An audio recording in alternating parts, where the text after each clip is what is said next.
Belcher is a terrifying all-in combo deck that can win reliably turns 1 to 3, but essentially will win turns 1 to 2. Belcher has tons of 4-ofs in the list, which makes it really easy to make a video about. And most of them are pretty cheap too, which makes it great for people that are looking to get into Legacy. Yay! Before I get into all the cards on the list, I'm going to explain its epic win conditions.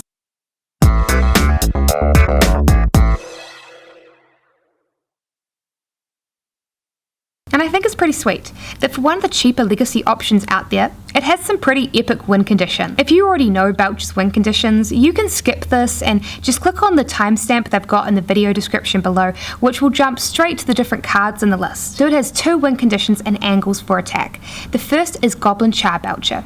Cast it and activate it for the win. As long as you don't hit your singleton land too quickly, you will blast your opponent for at least 20 damage. The big advantage of this win condition is that if you can generate 7 mana on turn 1, you can win that turn. But the big downside is that you're going to need to have 7 mana on turn 1, which is quite a lot considering that most of your mana is going to be coming off from one-off rituals. There is also a tiny chance that you'll hit your singleton Taiga early on in the combo, which will fizzle it. But of course the Taiga is a mountain, and Goblin Charbelcher will double the damage it deals if you hit a mountain. So as long as you don't flip it in the first 9 cards that you reveal, you win the game. The second win condition is Empty the Warrens. Cast it after having a high storm count, and then smash your opponent in the face with your goblins.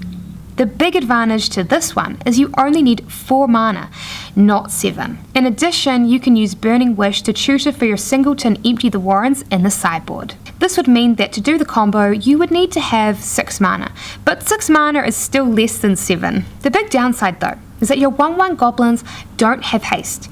You're usually going to have to take at least 2 turns to kill your opponent. And while 12 1/1 goblins may seem amazing, they seem a whole lot less amazing when your opponent then goes and shows and tells into play a life-linking flying Grizzlebrand.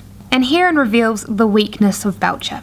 It is extremely vulnerable. If your opponent force of wills your Belcher, or your Burning Wish, or your Seething Song, this is usually very bad for you. A good opponent will be carefully monitoring the mana in your pool and will be looking to counter an important ritual.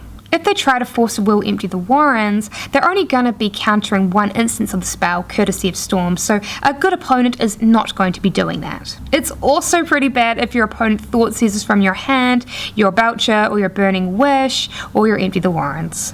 But if you get to go off turn 1 on the play, the only card that your opponent can usually have to interact with you is Force of Will, which means then that you've got a great matchup against non-blue strategies. But the moment your opponent gets their turn, all bets are off and you are now at the mercy of discard and counters like Spell Pierce. You are also at the mercy of your opponent cantripping to find their free counters like Force of Will once they see the game plan that you are on. Plus, you're also at risk of your opponents playing permanents that would interrupt your game plan, like Alish Norn Grand Cenobite.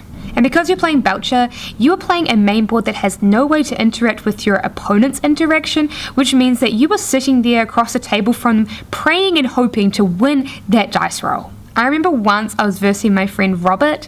I was playing Merfolk and he was playing Belcher. He cast a turn 1 Empty the Warrens and made like 12 goblin tokens or something silly like that. Turn 2 I drew Echoing Truth and then cast it against his goblin tokens, and his reaction to it was priceless. He just kept uttering through the match, "Echoing Truth main, Echoing Truth main." And then yes, I went on to win game 2. So that there are the win conditions and their pros and cons.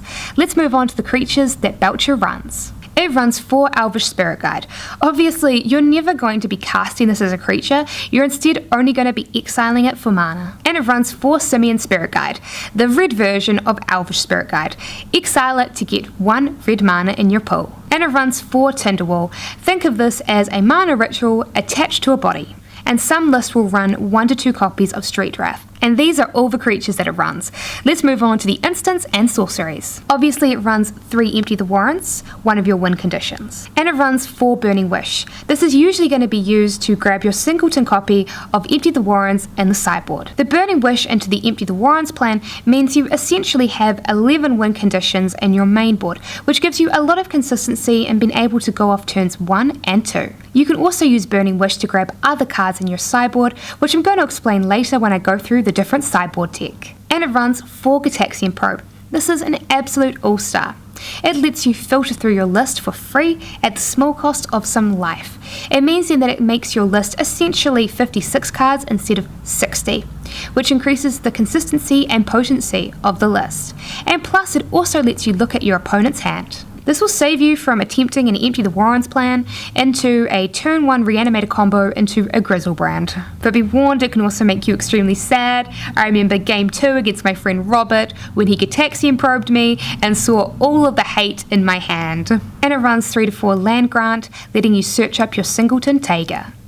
In addition to grabbing your land and basically giving you mana for free, it also ups your storm count while doing that, plus it removes that Taiga from your list, which means then that when you Goblin Charbelcher off, you can have consistency in knowing that you're not going to hit it and fizzle the combo. And it runs 4 Desperate Ritual. If you've got 2 Desperate Ritual in hand, you can play one, reveal the other, splice it onto the other Desperate Ritual. At the end, you'll have only played 1 of your Desperate Rituals, but you'll now have 6 mana in your pool. You can then use the rest of the mana to cast the second Desperate Ritual in your hand, bringing you up to the critical 7 mana amount. And it runs 4 Rite of Flame. Obviously, the more you play, the better it gets. And it runs 4 Seething Song. Unlike Desperate Ritual and Rite of Flame, you are guaranteed a net 2 mana increase each time you play this card. But it's also your riskiest ritual, because if your opponent counters it, then that means that you've lost 3 mana in your pool, which will usually fizzle your combo. The next card in the list is Mana Morphos. This will let you filter the type of mana that's in your pool, while cantripping itself for free. However, it doesn't actually gain you any additional mana in your pool, which is why lists will either run this as a 1-of or a 4-of. And if it's run as a 1-of, it is usually replaced with Pyretic Ritual, the worst of the rituals.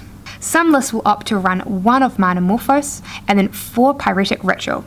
And then other lists will swap it around and they will run 4 Mana Morphos and 1 Pyretic Ritual. And there are some lists which will replace either of these cards with 1 to 2 Street Wrath. But in general, running 4 of Mana Morphos is the most popular option, but try it out for yourself and see what you like. These cards, in addition to some lists only playing 3 of Land Grant, are the 5 to 6 flexi spots that Belcher has. So those are the instants and sorceries. Let's move on to the artifacts.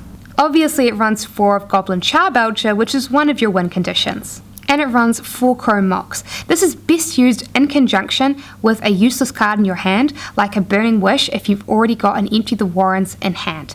This turns a useless card into turn 1 mana acceleration. If you just want to up your storm count, but don't want to imprint any cards, just play the Chrome Mox as it is, because imprinting is optional. And it runs 4 Lotus Petals, free to cast and pop it when you're about to go off. And it runs 4 Lion's Eye Diamond, which is nicknamed LED. You can play this for free, then use the rituals in hand to cast your Goblin Charbelcher, and then pop your LED to activate your Goblin Charbelcher. With a Lion's Eye Diamond in hand, it makes achieving a Goblin Charbelcher win way easier, which is why it is a critical component to the list. And it is easily the most expensive card on the list. Last I checked, it was going for $78 on average per card, but there's a good chance it's increased. So if you're on a budget, what I would suggest that you do is that you buy the other cards and then just borrow these from some friends when you're looking to go to a Legacy tournament. So those are the artifacts. In addition to all of the other cards I've mentioned, it runs a single Taiga as its only land. And if you're really broke, just run a Stomping Ground. I saw one list make the top 8 of a 290-man Legacy tournament with a Stomping Ground. And honestly, the downsides to this are pretty low. Shocking yourself for 2 is really not that big of a deal. When I think about it, maybe the only downside is that it will make you a little bit more vulnerable to your opponent's Belcher lists, or maybe other Storm lists, but the downsides really aren't that bad. So if you can't afford the Taiga, just run the Stomping Ground.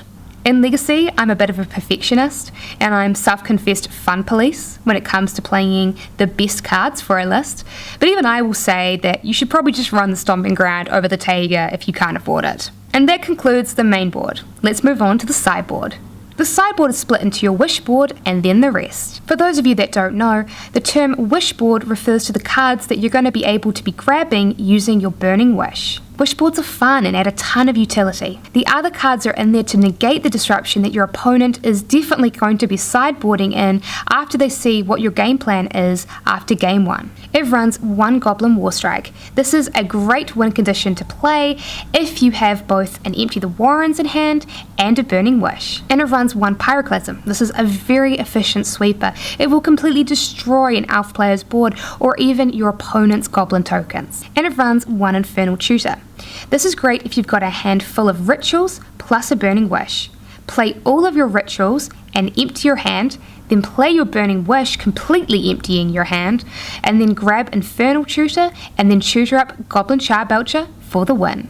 And it runs 1 Hull Breach. This lets you destroy problematic artifacts like Pithing Needle, naming Goblin Charbelcher, or problematic enchantments such as Ghostly Prison, which will be locking out your goblin tokens from being able to attack. And even better, it lets you kill both an artifact and an enchantment if you want to. And it runs 1 Reverent Silence.